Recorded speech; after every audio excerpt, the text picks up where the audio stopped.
With the new Dragonflight patch, what was previously considered niche bank alt or role-playing gear have now unlocked great gold making potential. So a lot of these items that players can suddenly transmog come from long forgotten old world quests, vendors, and holidays. And so in today's video, I'm going to be diving into the best ones that you should go after to make the most amount of gold with the least amount of effort possible. And with that, let's start with an easy questline located in Zul'Gurub in the Stranglethorn Vale, which is of course in the Eastern Kingdoms. Now to enter this old raid, you'll have to actually toggle the dungeon difficulty to heroic, which you can do by right clicking on your character portrait, selecting dungeon difficulty, and then going to heroic, and then you'll be able to zone into the actual instance. And once you're in, to the left of the entrance, once you're inside, you'll be able to find a series of quest givers. And you can definitely just pick up all the quests, but the main one that you'll want to definitely target is called Booty Based Interest from the goblin over there.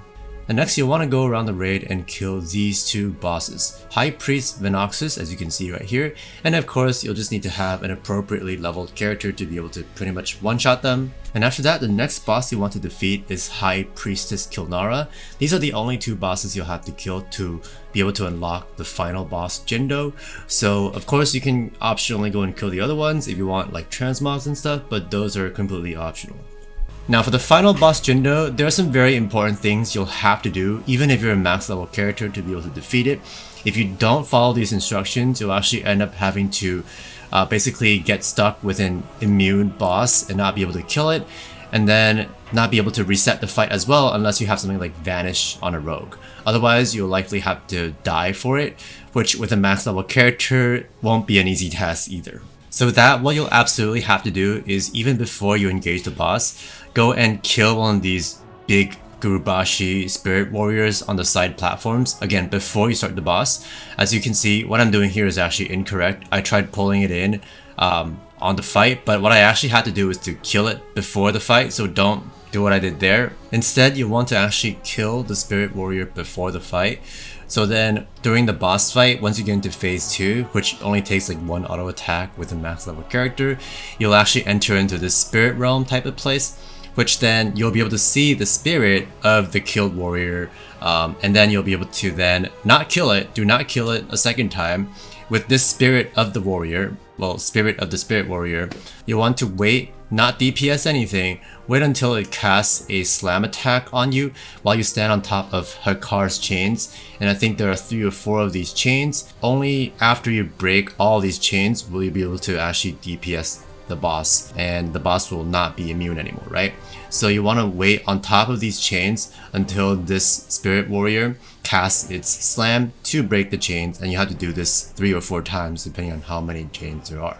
So do not kill the warrior, but once the chains are broken, you do want to just quickly auto attack the chain once it loses immunity to be able to break it, and then you'll be able to, once you're done with all the chains, kill the boss. And with Jindo the Godbreaker dead, you'll be able to head back to the entrance to turn in your quest.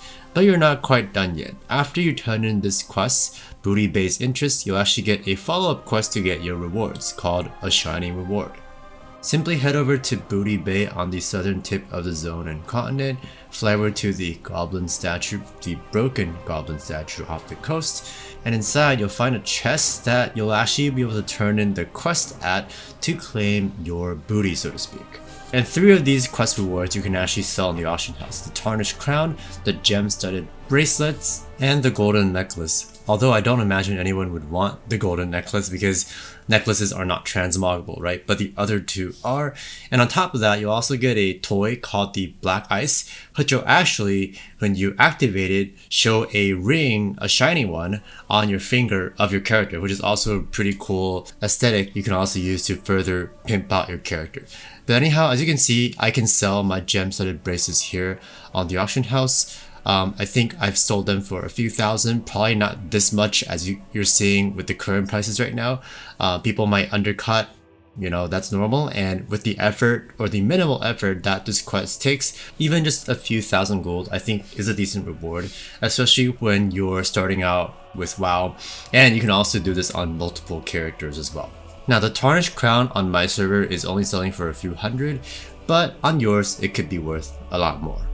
Moving on to my next tip, this time I'm going to be covering an entire zone, or more specifically a city or hub, however you want to call this, and it's Dalaran more specifically. And most of these things actually work in the Legion version of Dalaran, New Dalaran, as well as the old Wrath of the Lich King version, but mostly in the old one.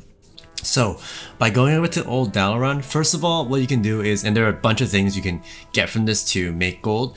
First of all, what you can do is visit a lot of the vendors just around the city, mostly around the sort of southeastern row of shops with a lot of the weapon vendors and gear vendors to find white transmogable items, such as these flowers right here, right even. A lot of these items, like the weapons and armor sets, are actually quite unique looking, especially the weapons actually. For Dalaran, and they're actually named Dalaran and so weapon, and these are very unique compared to a lot of the other more generic, weapon or white weapon vendors out there. And some of the notable ones I like to point out, and harder to find ones, are first of all, in this weapon store, you'll want to also visit the second floor to access this mace vendor to pick up some additional mogs to sell, or to mog on your own characters. And this store is pretty much next door to the weapon one, and it's the Militant Mystic, which sells staves as well as wands. Next up, the shirt store is also one that has a whole bunch of different mogs you can sell, although this one isn't quite new. It's been around for a long time because these are all uncommon or green items that have already been transmogable. So people have already been flipping these, right? And I have already been flipping these. And however, these might be a bit slower of sellers compared to some of the newer mogs, the white mogs, because people haven't really started, or people have just started rather, collecting these new white and gray transmogs as opposed to these old green ones, right? But these are nonetheless pretty good to pick up for, say, an auction alt.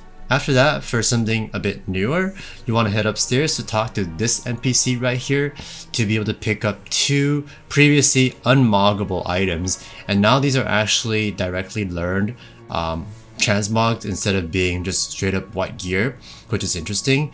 But these have been selling decently well even before the 10.0.5 changes. They've been selling for a few thousand gold a piece at least. Sort of slow and steady, but I have gotten a few sales. And I do think that nowadays it'll be even better, right? Because of the ability to transmog these items. And I have sold, I think, one very recently for, I think, 5,000 gold, the purple turban. But the violet hat I've also sold for, I think, over 10,000 gold previously, before this transmog change. And we're in fact not done with Dalaran just yet. Plus the best is yet to come. But you do also want to swing by the first aid store of all, places. Go to the professions row, go to the first aid store where you'll be able to buy 2 uncommon shirts. These had been selling decently well during previous expansions, but not so much recently. But there is notably another white item you can now pick up and mog and sell called the Dalaran Nurse's Gown. And now, for possibly one of the most lucrative gold making opportunities in old Dalaran, we have this store right here called Sister Sorceress, where you'll be able to pick up at a limited supply, meaning that if somebody else on your realm picks this up as it respawns before you do, you'll have to wait another, say, 40 minutes to an hour before it respawns. And it's the Tome of Polymorph Black Cat. And this I've been able to get within 1 day of listing it, a profit of about 13,000 gold by selling it for 15,000 gold, although I haven't tested selling this extensively, although that could be some indication to how profitable this item could be. Now, there's just one more quick thing I wanted to touch on, and that's the Dalaran Fishing Daily quests. The reward is this bag of fishing treasures, which doesn't have that many useful rewards contained in it, but notably it has a chance of dropping 2 extremely valuable items, especially with this new transmog change, right? Because these are both white items, which you can now transmog, being the Battered Jungle Hat and the Diamond Tip Cane, both of which I have a few of, having done a lot of these fishing dailies all the way back in Wrath of the Lich King.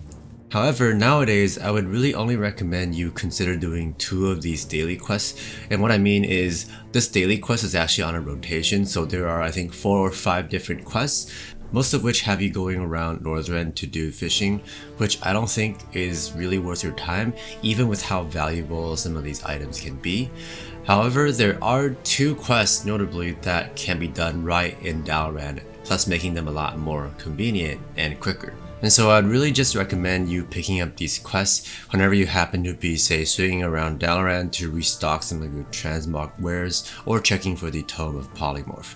And these quests in question are called Disarmed as well as Jewel of the Sewers. With the Jewel of the Sewers, I believe, being the easier and more efficient one, according to my memory from way back in the day in Wrath of the Lich King. Now, while still on the topic, there's actually yet one more very underrated, in my opinion, daily fishing quest from an old expansion. And this time we're talking about the Burning Crusade, where if you go over to Shattrath and fly over just past the northeastern side of the city, right before this lake here, if it's actually active that day, again, this is also on, or the Fishing Daily quests are also on a rotation in Outland. And if this guy, Old Man Barlow, happens to be offering the Crocodilus in the City daily quests, it'll actually be, again, in my opinion, a fairly worthwhile quest to pick up. Because not only does the Bag of Fishing Treasures reward have a chance of containing newly transmoggable white items like the Noble's Monocle, Ornate Drinking Stein, and unique silver cufflinks, but this specific daily quest from Outland, and again, there are other fishing daily quests, but none of the other ones have a chance of containing these 4 different types of Crocodilus pets, which actually have quite good odds of dropping from this particular bag from this quest, despite what Wowhead says, because I do believe that Wowhead takes into account the other daily quests when calculating the odds for the Bag of Fishing Treasures.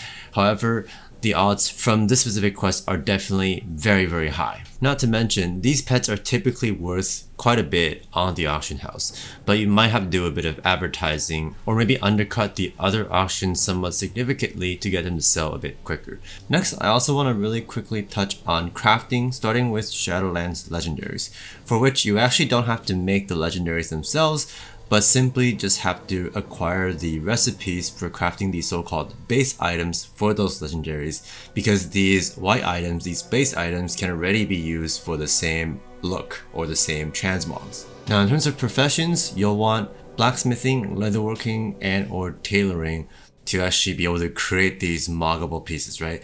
Jewel crafters also have rings, but obviously they're not moggable, so that's out of the question. And now to unlock those recipes, and according to Blizzard right here from an official Blizzard page, you'll have to reach level 100 with Shadowlands crafting for that profession, whether it be blacksmithing, leatherworking, or tailoring, and then also complete your Covenant campaign marked by the main quest sort of icon, the sort of pentagonal or diamond shaped quest givers, right, with the main quest lines. Complete your Covenant quest line up to where you get introduced to Torghast, the Zone Torghast, and the Rune Carver, which is responsible for helping with your legendary crafting, and you'll be able to unlock all the recipes for that profession for crafting these legendary base items. Now, these transmogs should be able to sell fairly decently for quite a while, but it is also somewhat of a time-sensitive opportunity, because now and recently it's the first time that people have been able to transmog these, at least, you know, pieces that they haven't crafted into legendaries for themselves,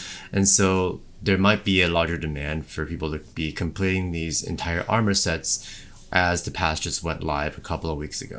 And speaking of which, of course, a lot of the old world white gear you could craft are now also eligible for transmog, and there are actually a ton of them, right? A couple that I will point out that are easy to obtain yet quite unique looking, and thus theoretically at least somewhat in demand, are the tuxedo set, which you can get from the Undercity cloth gear vendors, and this is a limited supply recipe, but I think they do spawn pretty, frequently. Plus, you can also get them from Ironforge if you're on Alliance. And these cloth and leather gear vendors, as well as I think plate vendors, will also have these, right? Also offer quite a few transmoggable white pieces, some of which are even limited in supply. For example, you can definitely try picking up to sell some of the handbox here, as well as the Dangui, and there's also the Rosette hat, and some of these have actually become learnable transmog items as opposed to like straight up gear, and this actually increases their desirability because I believe that actually makes them eligible for a transmog for any armor class, right? Not just like cloth or leather or whatever it originally was. Now, especially if you're a druid in Moonglade, which technically is accessible by any class, but with a Druid you can literally just teleport there pretty much, making it much quicker to come and check this specific vendor. She is special because not only does she sell the Handbox and also Dangui, however you pronounce those, that were available on the other cloth vendors or cloth gear vendors in the capital cities, but she also has limited supply, and she's the only NPC in the game or only vendor in the game that can spawn limited supply, extremely rare transmog pieces, which not only supposedly respawn pretty slowly, in probably a few hours up to days, but not just that, a lot of Druids are also actively checking the spot, right? At least on, I guess, higher pop servers. But again, if you do have a Druid, it should be quite worthwhile to come and check this vendor from time to time, especially with how quick and easy it is to just, teleport there and then pretty much log out. And then once you log in, you can check again. And coming back to recipes real quick, for a tailoring pattern, you can actually go to Gadgetzan in Tanaris to pick up the Haliscan set. This actually had been pretty cool looking and somewhat popular back in the day, like way back in the day, but now it's definitely going to be much more, I guess, desirable since people are actually going to be able to transmog this set now. And these recipes you can pick up are also not limited quality. There's another one for dress shoes that you can also pick up, which is limited quality, but the ones for the Haliscan set are not. And speaking of which, you can actually sell the recipes themselves, especially if you're not a tailor or don't have, classic tailoring leveled up. But it also shouldn't be too difficult to power level any of these old world professions, especially following a power leveling guide on, say, wowprofessions.com. And last but definitely not least, I want to talk Blood Elves. And again, there are definitely other types of unique transmogs out there, across Azeroth and beyond, such as the aforementioned Dalaran pieces from earlier. But I'd say some of the Blood Elf gear, even the starting gear from right here, the vendors that you can just create a new Blood Elf character with even and just come here to pick some up, are extremely cool looking in my opinion, and I think a lot of other people's opinions as well. And in fact, a lot of people have been transmogging a lot of these pieces, especially the weapons, even before, or actually they hadn't been transmogging, right, because it wasn't available, but they've been using, some of the weapon pieces for Bank Alt and the like because of how cool they looked. Very notably here, the Mana Gathering Staff had been a top option for bank alts and role players alike, and thus when you do swing by this vendor, definitely do pick up a few to try selling on your auction house. Now I do play Horde, and thus I am a bit more familiar with some of the Horde stuff, but lastly I do have a golden nugget for you Alliance players out there. And this will actually be in the Draenei starting zone, sort of the Blood Elf counterpart, right? The Azure Mist Isle, on which you can actually find these NPCs that are stealth, but I think if you're higher level, you should have no problem spotting them. But these stealth Blood Elf Bandit NPCs have a pretty high chance actually of dropping the Blood Elf Bandit mask, which are quite unique looking, being, Blood Elf stuff, but actually also sells for decent amounts on most auction houses. So that's pretty much all I want to show you today.